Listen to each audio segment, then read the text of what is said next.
Hello, and welcome to this episode of the Futurum Tech Webcast. This is part of our interview series of conversations, and we are so excited to have this conversation happen over on LinkedIn Live.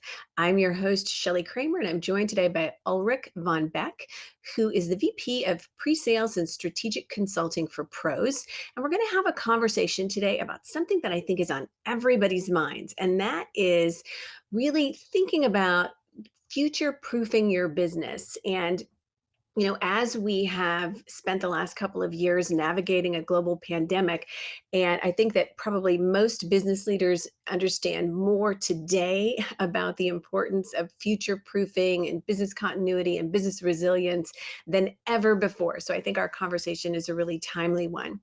Um, and to speak to digital transformation for just a quick moment, another thing that we've seen over the course of the last 18 months is really businesses embrace and move their digital transformation journeys forward at a very, very rapid pace. We often refer to it as digital transformation on steroids.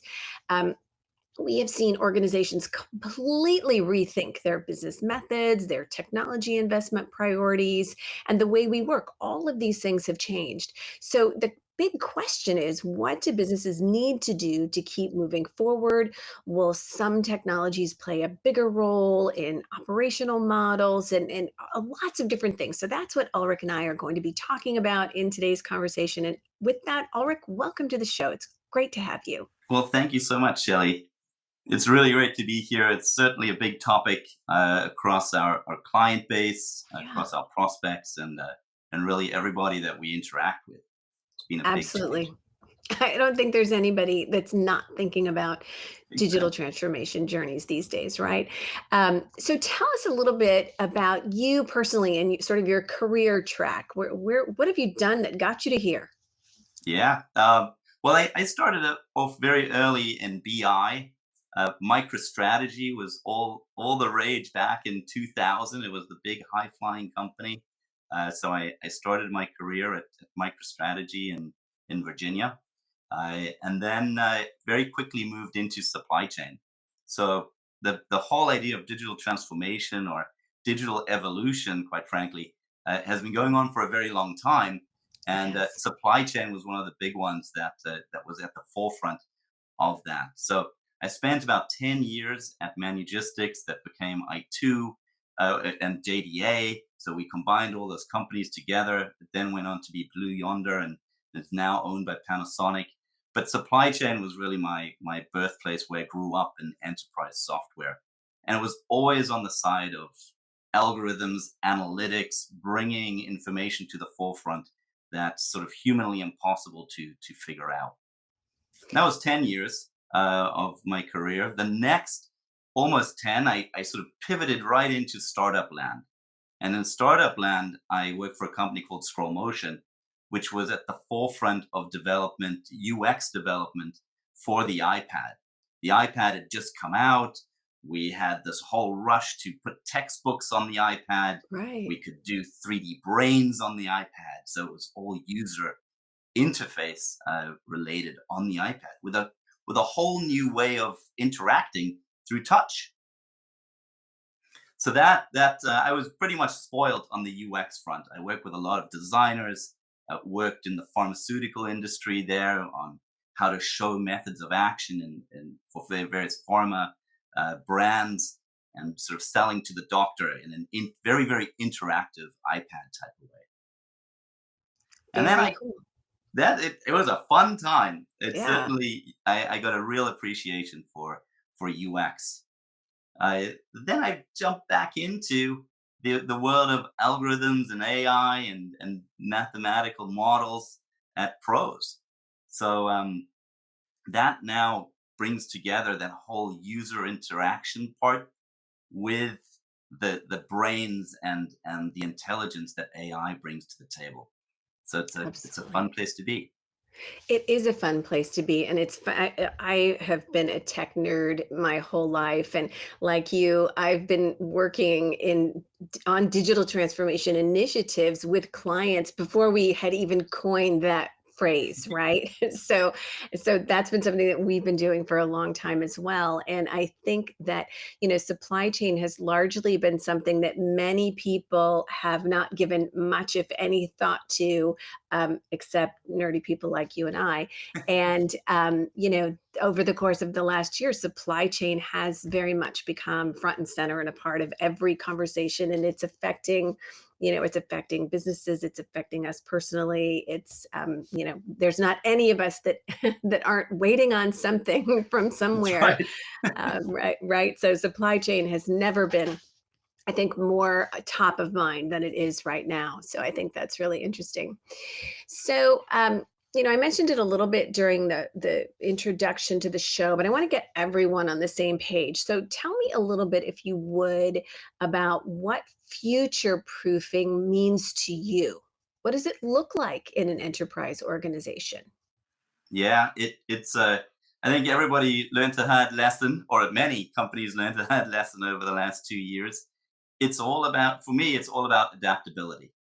How you adapt to a changing environment, and you can look at that very simple people, process, technology framework, but that's the one that really takes you through those unexpected events, those changes in the market, changes in supply. It's how you can adapt to whatever's going on around you. You can plan all you want, but there's going to be something that's going to mess up those plans, and you need to be able to adapt those. uh, if I look at a company that's really interesting to me as an adaptable company, you could look at a company like Nokia. What a crazy 150-year history Nokia has had.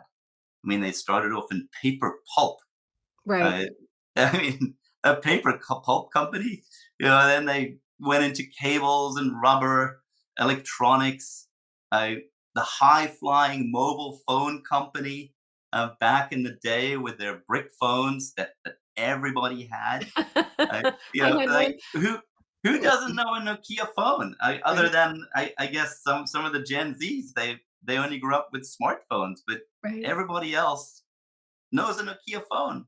Who would Right. have thought that they sell that whole division and now just license their name? And they don't have anything to do with cell phones anymore in particular, but now they're an infrastructure company, and A very big a big infrastructure one. company doing very innovative things as it relates to the 5G ecosystem. We talk about them on a regular basis here on this show. So how does that's adaptability for you, where you do need a very strong technology component, but you need the people that have that right adaptable mindset as well, that allow you to adjust like that.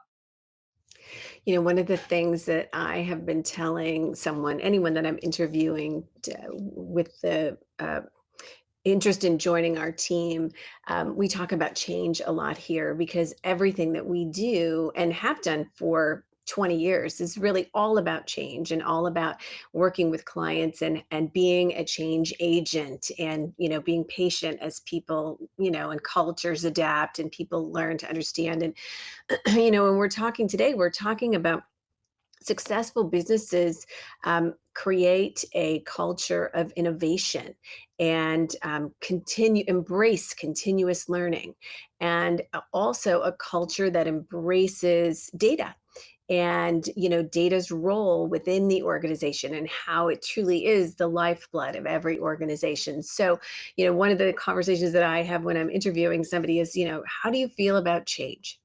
Because if you don't like change, you will absolutely positively hate working with us.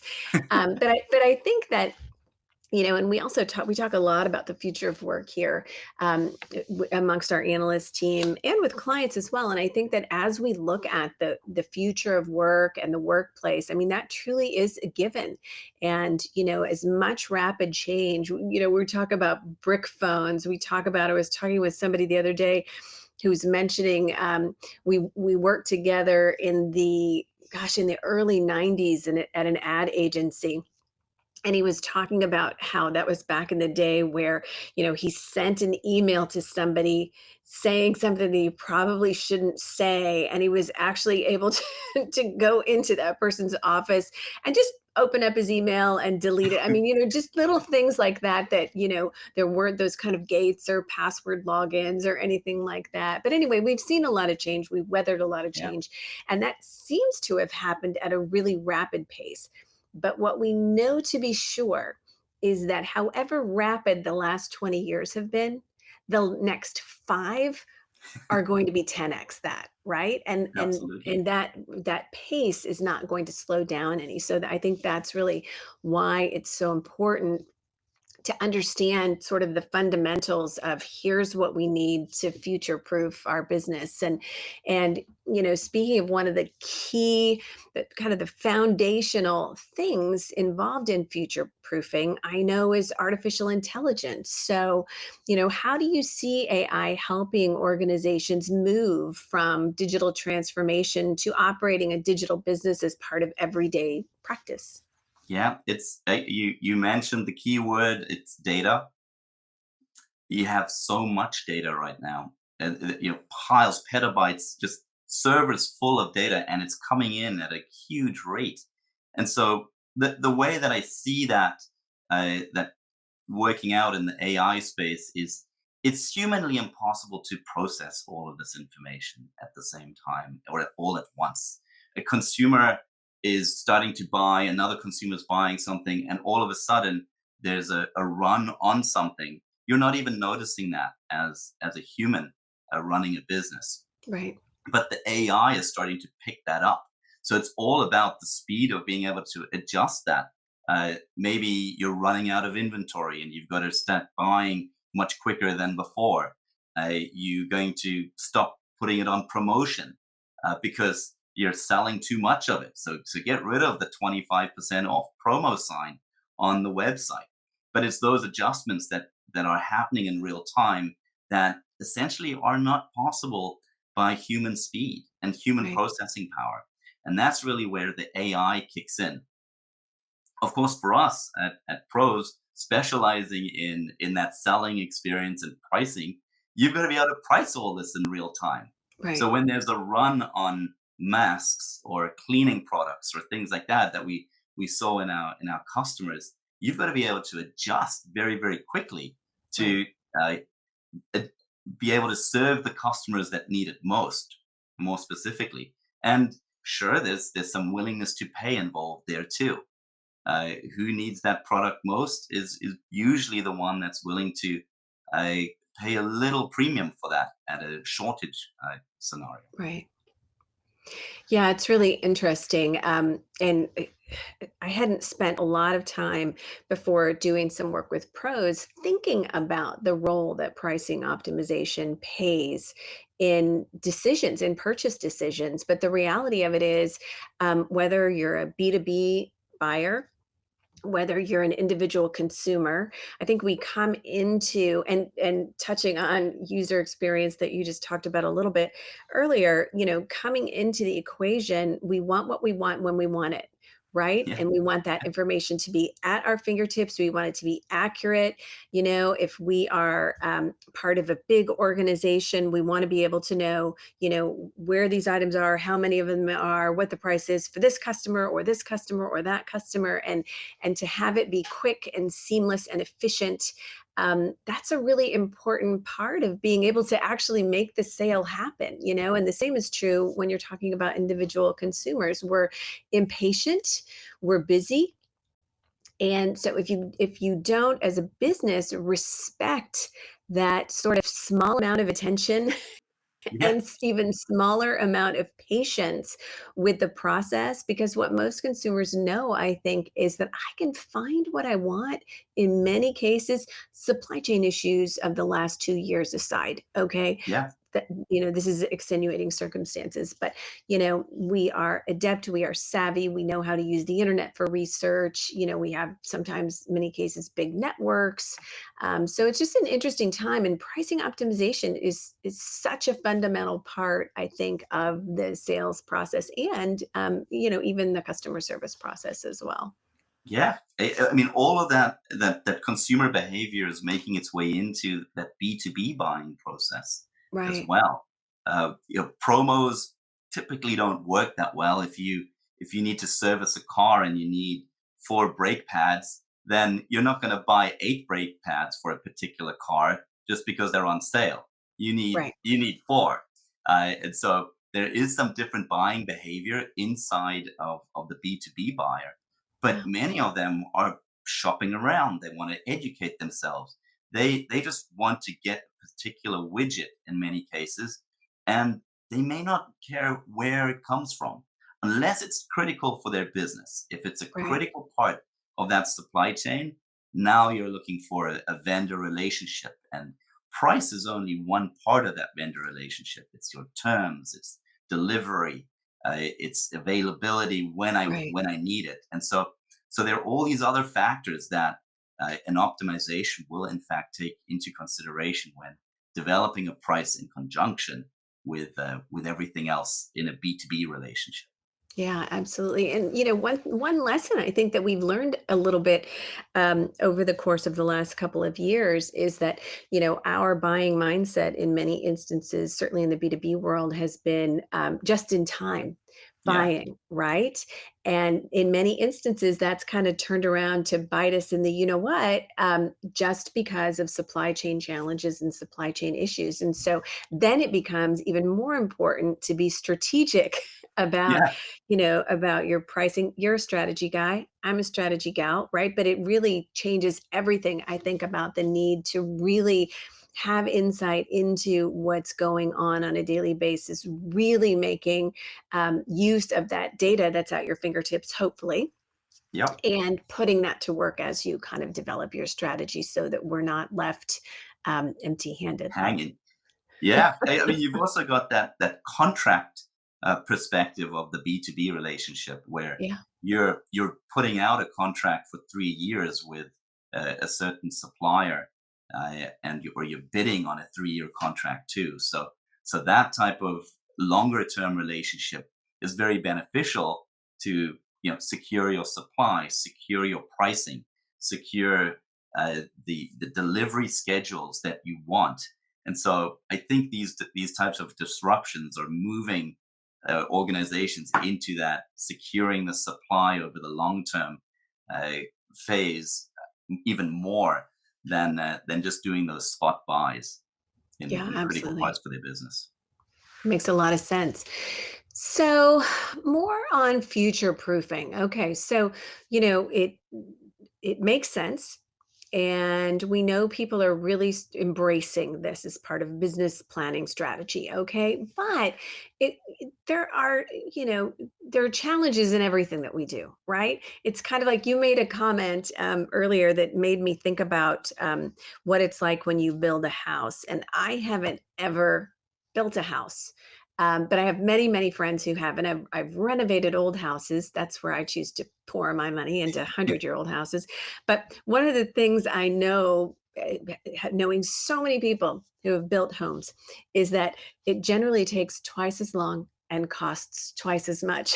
So some of these things are, I think, applicable as well. And not that some of these technology solutions are going to cost twice as much, but sometimes the process can be, future proofing comes with challenges. And, what do you see out there as some of the challenges that your customers have had to deal with along the way? Yeah, yeah. To me it really boils down to one word, which is trust. Mhm. That is really where the bulk of the work is.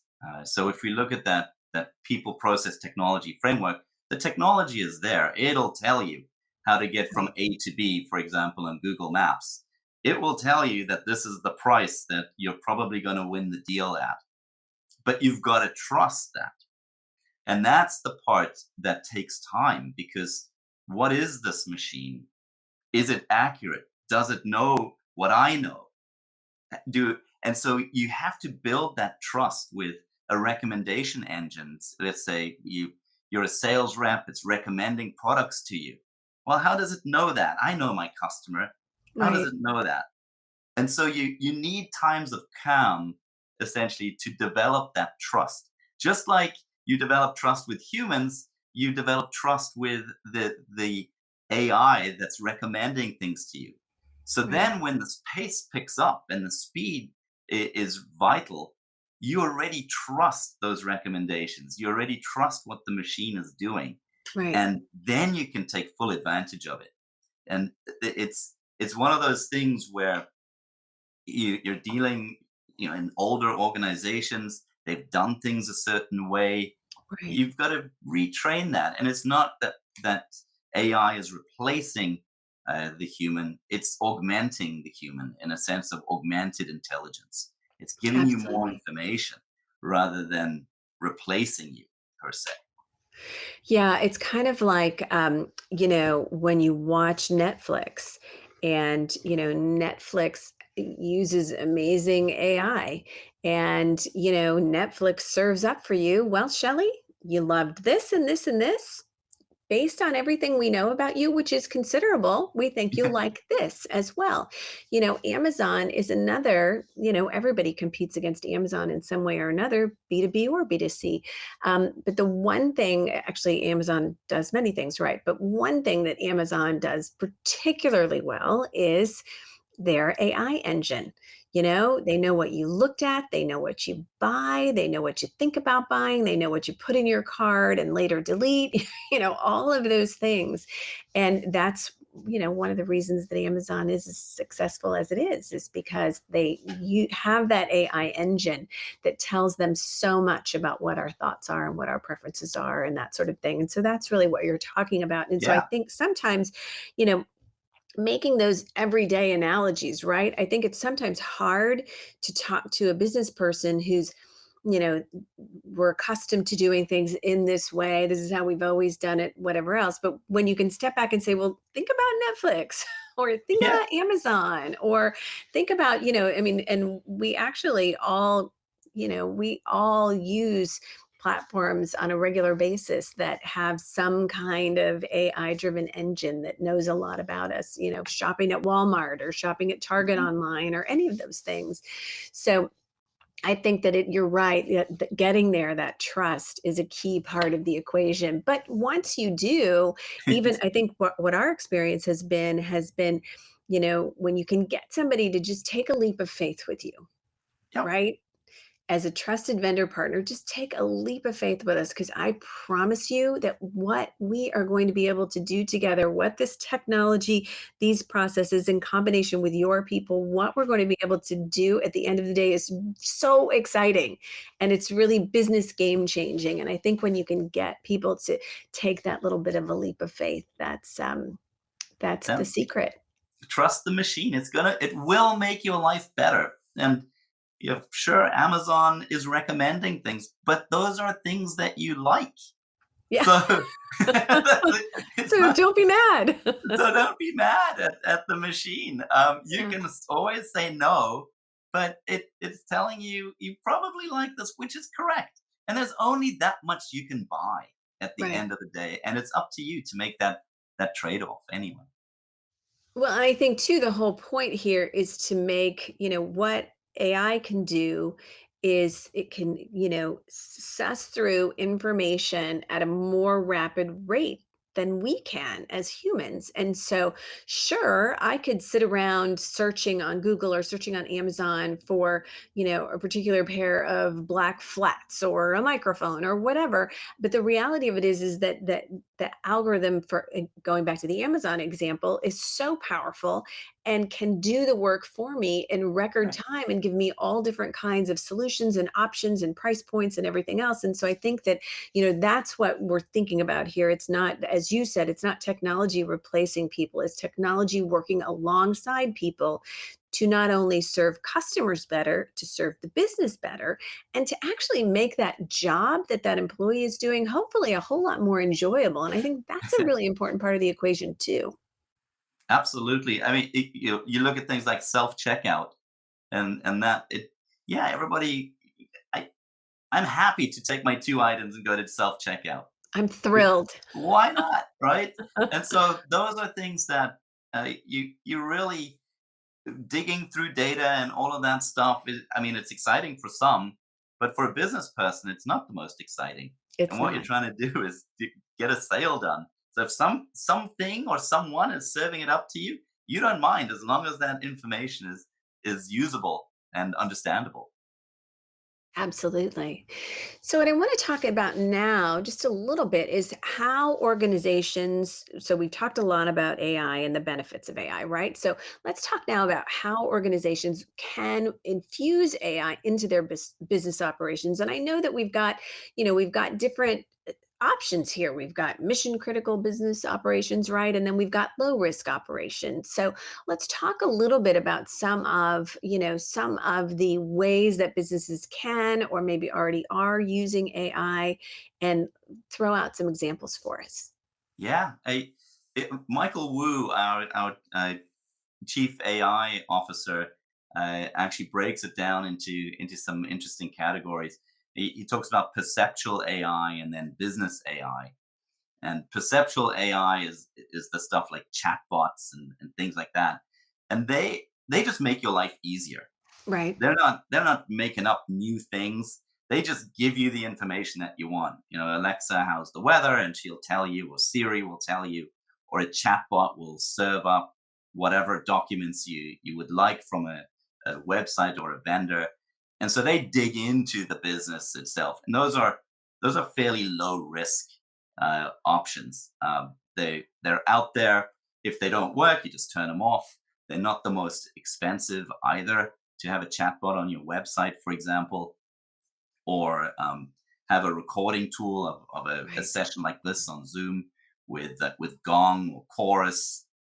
They're great tools. Transcribe the whole conversation automatically. Give you some great call insights. But that's great to augment the business, but it's not driving the business itself. You can turn it off and you would be fine. Uh, when it comes to more business critical things like supply chain, like pricing on your whole catalog for every customer, those directly affect your bottom line financial results. Right. And so those ones, so for our team, we're out there really working on getting that trust of the senior execs, because this can add a lot to the bottom line. But what happens if it goes wrong? And we don't have scenarios really where it goes wrong, but it's new.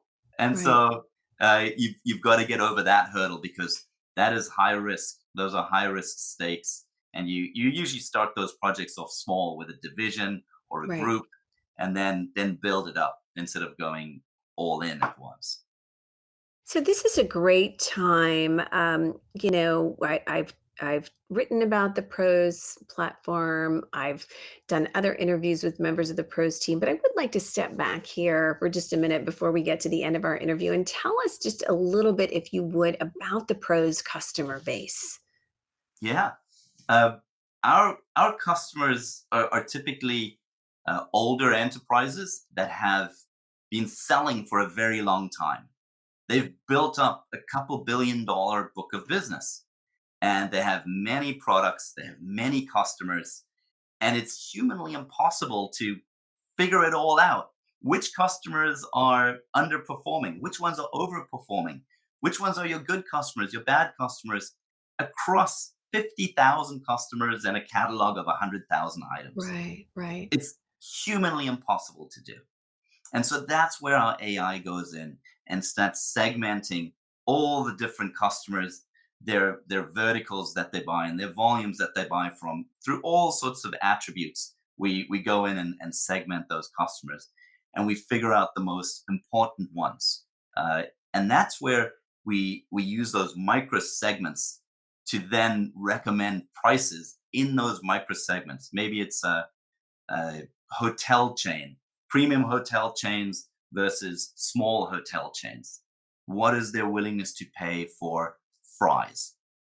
And that's where we start recommending prices. And maybe there's a high end hotel chain that's paying 30% less than everybody else. right. Well, that's just because they've been doing business with us for 15 years.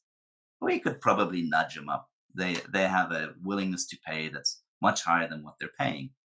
And so by tweaking this whole long tail of margins across such a wide range of transactions, you're able to really start delivering 2, 3, 4% of margin to the bottom line of a customer by just doing these little tweaks. And that's only possible through AI. Humanly Right. impossible to do. Right. Well, that's very exciting. And when you're talking about solutions like this that do and can have a dramatic impact on the bottom line, that's really what businesses are looking for, and that's part of the future proofing process, right? Business 100%. business resilience, business continuity, those kinds of things. How can we keep growing and serving our customers and endearing trust from them as well, right? Correct. So we're almost at the bottom of our conversation here, but I want to wrap up with just what excites you the most about the future of business that we're seeing. I will be honest and say I thrive on change. I love change. I look ahead at some of the things that are on the horizon and get incredibly excited. By the same token, I look ahead at some items. Like deep fake video capabilities and that are, AI driven and things like that, and that scares the heck out of me. But by and large, I'm very excited about the future of work, the future of business, the future of the workplace, all of those things. What excites you? What excites me, there are two things. There are two sort of authors that have spoken recently. One is Peter Diamandis from the Singularity University. He talks about the age of access, and then Byron Reese talks about uh, technology providing even more opportunities for people. It's not going to take away jobs; it's going to Right, create more jobs. And so you take this age of access and this world of possibilities, and you combine those two. And to me, the exciting thing is the personalization for every single person out there right, and being able to utilize the technologies that are there to make it such a unique experience for every person, whether it's designing your own shoes on a website and having them delivered a week later, to creating custom fertilizer for right, your farm. And right. so By the way, that you can design your own shoes already. yeah, I've exactly. designed Nike sneakers that are, perfectly customized to my taste. And It's they pretty priced for exciting. you, they made for you. Yeah, And that comes into the B2B world. yeah, That will be the amazing thing where you've got companies starting to pop up that can specialize in these things, yeah. and they can take all the different technologies that are out there and possibilities that are out there and create a unique product that they can offer to a unique group of people. So this democratization of opportunity using technology and I think is really just at the beginning. You've got your 3D printing going on. You've got B2B customizations. We have a customer that can allow you to build your own air conditioning system for your house through self-service. I mean, it's coming, and it's coming in a That's big really way, and cool. that's really the exciting thing for me that's out there. Well, I am with you on that train. I think that what did you call it? The democratization Of opportunity and technology, of really. opportunity and technology. That's just the democratization of opportunity and technology. That's really I like that. And we use that phrase in our industry a lot, right? You Yeah, know, uh RPA democratizes code and blah blah blah. But I think that's really a really salient point and a great talking point to leave us with. I think that's awesome. Well, absolutely.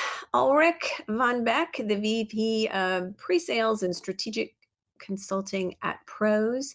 Thank you so much for joining me today. For our audience, I will be sure to include a link to Ulrich's LinkedIn profile here and a link to my own LinkedIn profile. If we're not connected yet, let's fix that. And to our viewing audience and our listening audience, thank you so much for hanging out with us today. And I am sure that we'll be back again in no time. And Ulrich, thank you again for spending time with me today. Thank you so much, Shelly. It was great.